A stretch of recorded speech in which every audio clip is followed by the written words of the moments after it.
Hey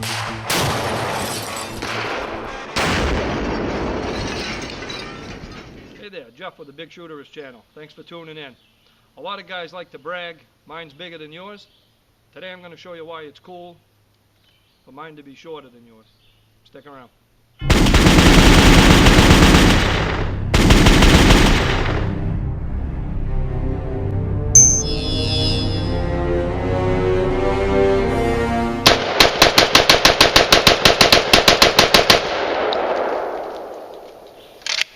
Not long ago we uploaded a video discussing short-barreled rifles, and we talked a little bit about the legalities and some of the benefits, and we used an FN PS90 as a demo.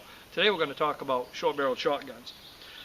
And short-barreled shotguns are regulated the same way that a short-barreled rifle is.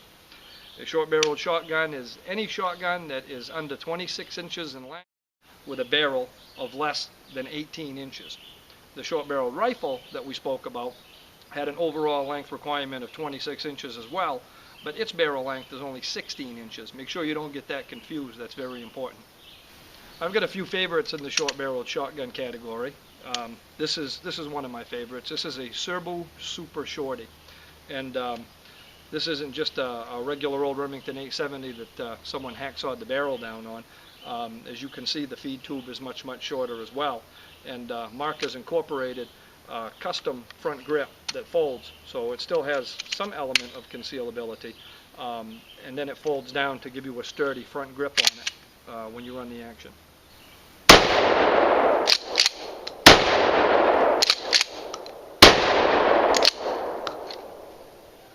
Gotta love it. When you discuss short-barreled shotguns with most people, they seem to have a concern with its performance or lack of performance. We've heard all kinds of stories. We've tested barrels from very long to very short, but we wanted to learn all the lengths in between. When we started with this firearm, it had a barrel that was over 30 inches in length. Now it only has a barrel that's 6.875 inches. What we did is took all of our equipment to the range with us, cut the barrel 1 inch at a time. We measured the muzzle velocity using slugs, and every inch, and every 6 inches we checked the pattern using buckshot. And I'll try to provide a link as soon as I can to that article so you can have that information too. But now we have the whole spectrum with the same firearm, with the same barrel, with the same ammo on the same day, with the same temperatures and humidities. And that way there were no variables to be changed to affect the end results. This used to be a Sega S12 12-gauge shotgun. Thanks to Tony down at Tromix, it's now a Tromix S17. As well as several other features that you can't see so easily. It has a 12-inch barrel on it and a shock brake. Fantastic gun for hunting where you don't have to shoot too far.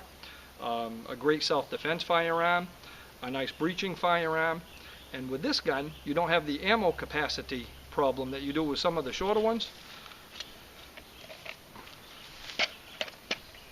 because this one is magazine fed. MD Arms makes the MD12 20-round drum, and Surefire makes some stick magazines, I believe 12-rounders, as well as the factory 5-round magazines that are available with this, should you still want to use it for hunting. So you do have options. Just because you're going with a short barrel doesn't mean that you have a reduced magazine capacity to the point where it won't work for what you want to use it for anymore.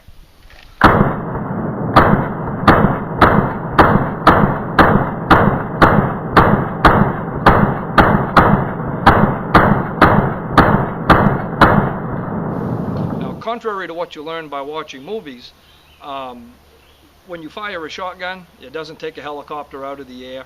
It doesn't throw a target back 16 feet.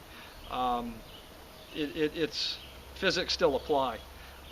With that said, a shotgun can be a very effective defensive firearm, and you can have an awful lot of different types of loads for different circumstances. Some people like to run a birdshot load for self-defense in a home because it covers a large pattern and it doesn't penetrate much. So if you have loved ones that are on other walls in this home, you won't have so much concern of over-penetration and ending up putting a round into a different room. If you need penetration or you need extra distance, of course you can use a slug. Slugs work fantastic. And a good happy medium is buckshot, and there are several different sizes of buckshot available. One thing that a shotgun has as an advantage over many other firearms is the versatility of the ammunition. It goes much further than the birdshot, the buckshot, and the slugs we mentioned before. There are several specialty rounds available for 12 gauge, and those go anywhere from flechettes to smoke rounds to CS barricade rounds to frangible breaching rounds. It's all over the map. All you've got to do is look. There are all kinds of different types of 12 gauge ammunition, all effective in their own area.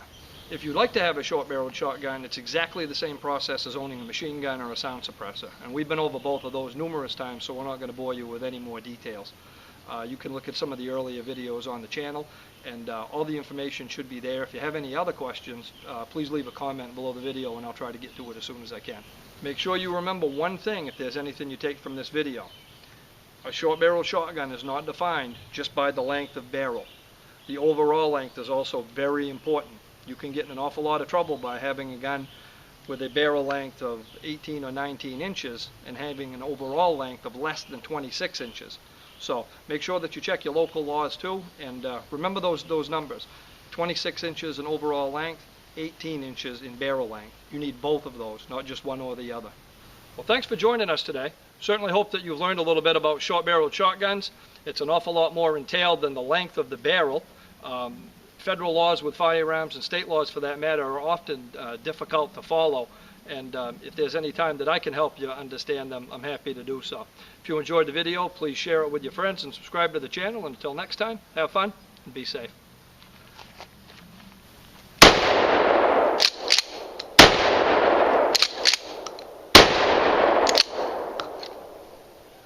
Gotta love it.